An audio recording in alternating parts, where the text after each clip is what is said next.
Bonjour les amis, c'est Lionel du Carrefour Numérique. Alors, certains sont déjà venus au Carrefour Numérique donc pour assister à une présentation de Blender pour des petites initiations. J'ai décidé de faire la même chose en vidéo pour que au retour d'une initiation au Carrefour Numérique, vous puissiez chez vous vous entraîner. Voilà, et ça nous permet de garder un petit contact, hein. Donc voilà. Euh, Quand vous ouvrez Blender, votre scène en gros se présente comme ça. Vous avez un cube par défaut et puis une caméra et puis normalement vous avez une lumière, mais bon moi je l'ai effacé. La caméra je l'ai laissée tout simplement parce que quand j'ai besoin de faire un rendu, c'est grâce à la caméra que je vais pouvoir le faire. Bon, ça, j'y viendrai après. Alors Blender, déjà on va commencer par apprendre à utiliser la souris. Alors, la souris, normalement, vous avez une souris qui a trois boutons, sauf pour les utilisateurs de Mac. Mais moi, je suis pas utilisateur de Mac, donc je sais pas trop comment que ça se passe. Mais sur les PC, avec une souris trois boutons, vous avez le clic gauche. Alors, le clic gauche, en fait, j'en parlerai en dernier. Je vais d'abord parler du clic droit. Là, j'ai ma caméra qui est en orange, ça veut dire qu'elle est sélectionnée, hein. Là, si je clique sur mon cube, il est surligné, sa silhouette est surlignée en orange, ça veut dire qu'il est sélectionné.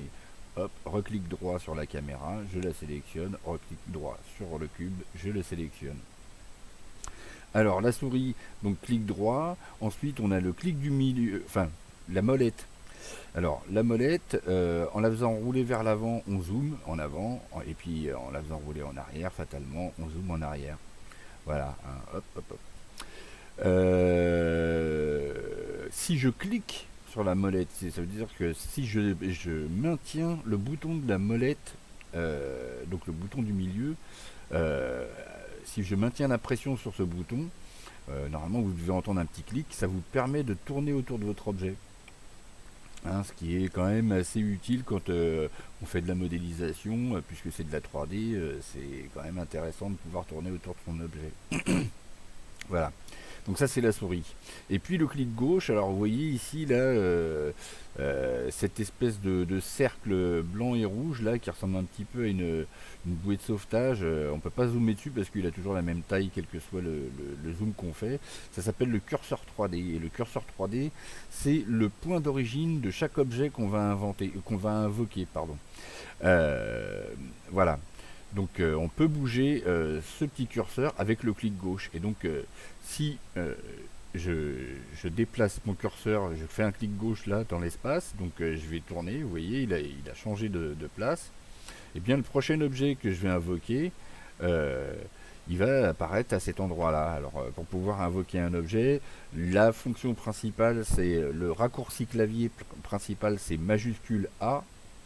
Et donc j'appelle le menu qui invoque les formes primitives. Alors on a des plans, des cubes, des cercles, des sphères, deux types de sphères, des cylindres, des cônes, des torus. Donc ça c'est un peu comme des donuts. Voilà, donc là je vais invoquer une sphère. Je clique dessus avec le bouton gauche pour valider. Et voilà, j'ai ma sphère euh, dont le centre est ce fameux curseur 3D. C'est son point d'origine. Hein, je refais un petit clic là dans l'espace.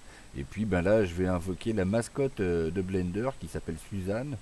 Donc je refais majuscule A. Et je vais aller chercher Suzanne où il y a écrit Monkey, c'est un singe. Voilà. Et hop, voilà, notre Suzanne elle est là. Donc Suzanne,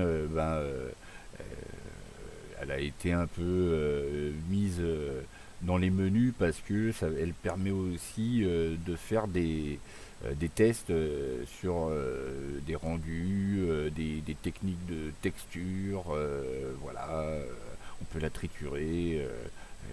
Elle n'est pas très violente, mais bon, elle est sympa, donc on la triture pas trop quand même, hein. Voilà. Donc c'est Suzanne. Voilà. Ça, c'était le petit tutoriel pour apprendre à manipuler la souris. Tout de suite pour un autre tutoriel. Ciao, ciao.